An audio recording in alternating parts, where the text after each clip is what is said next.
নমস্কার বন্ধুরা, শীতকাল মানেই পিঠে পুলি। তো আজকের আমি পাটিসাপটা বানাচ্ছি, ভাবলাম তোমাদের সঙ্গে শেয়ার করি। পাটিসাপটার ব্যাটার কি করে বানাতে হয় তোমরা তো সবাই জানো, সেই জন্য আলাদা করে ভিডিও করে দেখালাম না।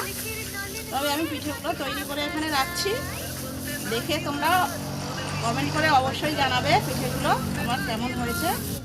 পাটিসাপটা আমাদের খেতে খুবই ভালো লাগে, তবে তোমাদের কার কার খেতে পাটিসাপটা খুব ভালো লাগে অবশ্যই কমেন্ট করে জানাবে। পাটিসাপটাগুলো এরকম লাল লাল করে ভেজে নিলে খেতেও ভালো লাগে, দেখতেও ভালো লাগে।